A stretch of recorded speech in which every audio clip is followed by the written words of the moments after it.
It has been one of the hardest trading years that we've ever experienced, and we've been going for nearly 13 years now. Suddenly we were 50% down.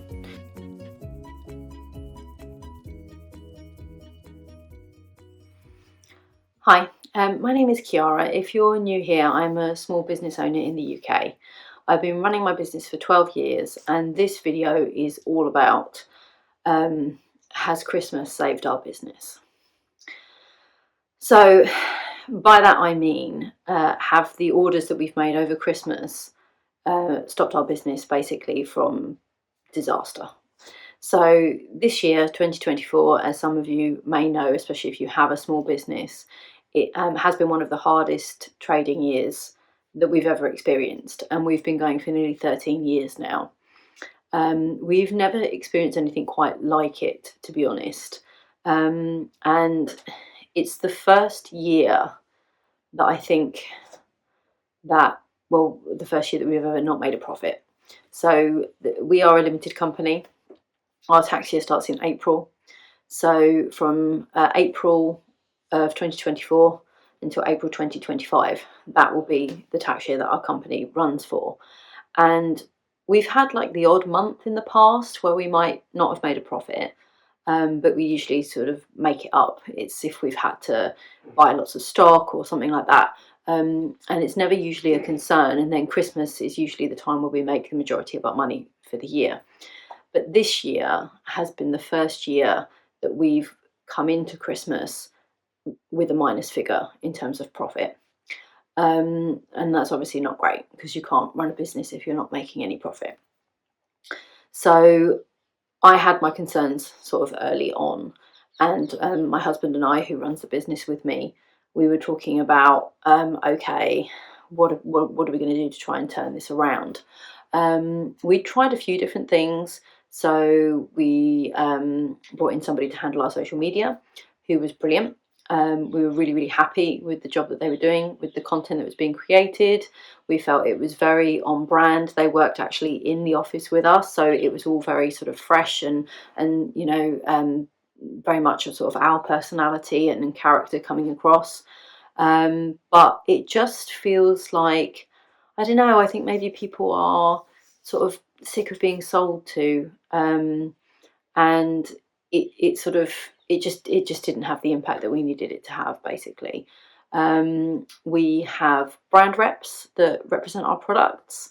We send them products free of charge, and then they promote those products on their social media. That seems to work quite well for us. We've tried Google ads in the past, which again, it brought the money in, but we spent as much as it brought in. So we've tried lots of different avenues, and we have 3 different websites that we sell on. Our own website, Etsy, and a company called Not on High Street. And I think one of the main issues we've encountered this year is that one of those websites that provides us with the largest amount of our revenue, suddenly we were 50% down. And it meant that the money that we were earning from the other websites just wasn't enough to fill the gap. And certainly our website, who we run through Shopify, that has massively increased. So that's great because we're getting more of our own customers, and more of our own customers are coming through. And we've done lots of sort of little clever things to increase our marketing. So we have like a free shipping offer, which does encourage people to spend a little bit more so they can get that free shipping. All of those kind of things. And I think with the brand reps has encouraged more people to come to our site, which is brilliant. And that's definitely the way we want to sort of keep going next year, hopefully with more in-person events. But it wasn't enough to sort of plug the gap that had been left by the other platform not performing as well. So as we approached Christmas, we were at a minus figure. And for the first time ever, I was scared about the future of our business, because our business provides the sole wage for our whole household. My husband and I both work in the business, and that is our main income. So obviously that was a concern. And we have an employee as well that obviously we're responsible for, and she's employed full time. So it's quite a lot of stress and quite a lot of pressure. So as Christmas arrived, we thought, okay, we have to try and get as many sales as possible. And it's so difficult trying to balance that whole volume of orders versus the profit you're making per order. Obviously, if you discount, you're making less profit, but you stand a chance to sell more.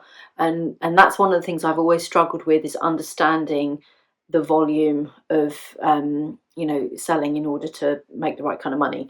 I have no formal training. I haven't been to business school. My degree is in graphic design. It's not in business. So I am guided entirely by instinct and what I've learned from reading books and watching vlogs and attending seminars and things like that. And I think volume selling is probably my Achilles heel, and the thing that I need to figure out in order to grow more and probably fix the problem that we've currently experienced this year. And when I talk about volume selling, what I mean is, so for example, in the UK, we have a company called Greggs. If you live in the UK, you're probably really familiar with Greggs. I watched a really interesting Netflix show about Greggs, where they watch their pricing, as in the price that they pay for things. They literally cut it down to like half a penny. So they are saving money wherever they possibly can. And that enables them to charge less for their product, which is still a quality product, because they know that they're going to get the volume of sales.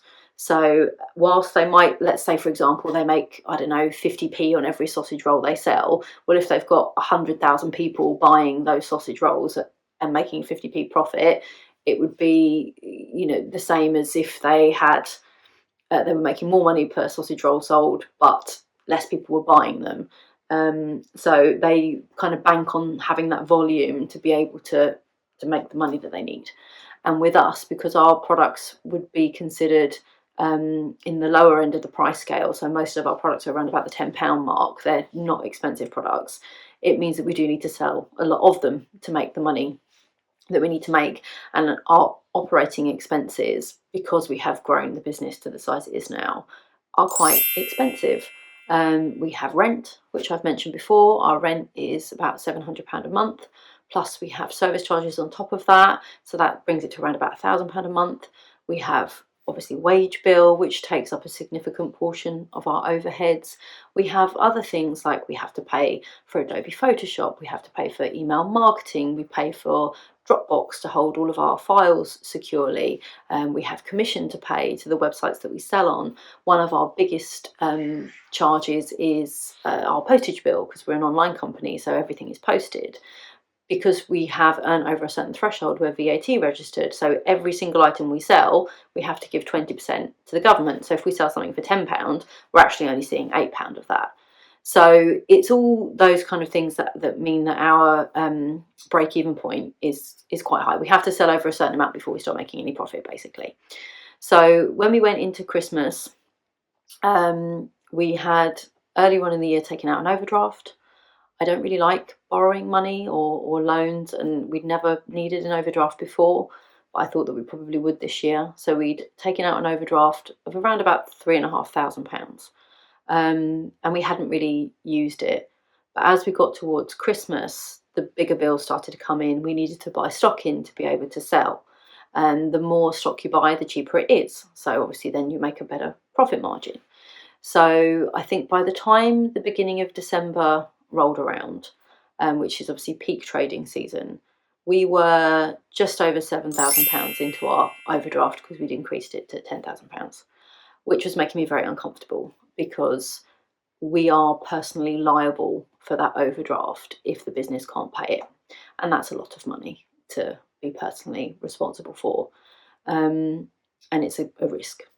So it was very important that we got those sales over Christmas. So we made the decision to offer high discounts, make a lot less profit, to try to get the orders in. Now, in doing that, obviously, we are increasing our postage bill because we're sending more out. So I still don't know whether it was the right thing to do. We are now, it's the 24th of December today, it's Christmas Eve. And I've just sort of had our kind of one of our second to last big payments come in, because our payments come in usually about a week behind. And at the moment, the overdraft is paid off. We still have money on our credit card. It's about £2,500 on there.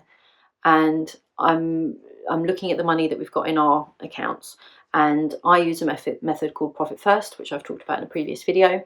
So I segregate all the money so that I know what we've got to pay each thing. So that would be like the wages, the tax bill, the postage bill. And I think as it stands at the moment, our outstanding postage bill is about £7,000. We owe about £4,500 for last year's tax bill, and we owe just over £7,000 for our VAT bill. I've just paid the wages, but obviously we have to pay that again next month. So at the moment, it's about £20,000 that is outstanding. We don't have to pay that all now. We've got about a month or so to pay it. But the issue that I've got is that all the money we've earned over Christmas has come in, has been allocated. So I've got enough to pay the tax bill, which is due at the end of December. But then I'm going to have this big VAT bill to pay. Don't have quite enough for that. I've almost got enough to pay all the postage bills, but they will be paid weekly and staggered, so I won't have to pay all of that money in one lump sum. But of course, now Christmas is over, it means that our orders are going to pretty much dwindle away to nothing. And in January, if we don't have orders coming in because of the January sales, where we try to sell off the Christmas stock that we've got left over, then we might be in a similar situation to we were just before Christmas. So it's really hard to know the impact that Christmas has had. I think, yes, definitely it has helped. Whether it's saved the business, I think the only way we'll know that is in a couple of months' time. So we've made some decisions. We are getting rid of our unit. That's obviously going to save us money on rent. And we might have to make some other cuts here and there. So like I've got rid of our really expensive email marketing program. I'm going to use a different one that's cheaper. I'm going to try and cut costs wherever I can, basically. Hope that the January sales go well. See if we can come up with some Valentine's products. And then just, I think our main thing is hoping that all of those customers that we've sold to over Christmas were happy with their products and might come back to us as new customers. And that would be great, because obviously we've had thousands of orders come in over Christmas, and it would be great if some of those customers we managed to keep them. So in answer to the question, Christmas has definitely helped, but obviously with selling more, you do incur more costs. So it's always hard to know. But at least the overdraft is paid back. Hopefully I'll get the credit card paid off soon, and hopefully we won't need to go into the overdraft quite so much as the new year starts. So that is the state of things at the moment. So yeah, wish us luck and hope that more sales come in after Christmas. And hopefully if I can reduce the costs enough, we will make it to our 13th business birthday, which would be nice. Thank you so much for watching. If you like this content, then please do hit the like button and subscribe. And I am aiming to upload weekly videos about running my small business. Thank you.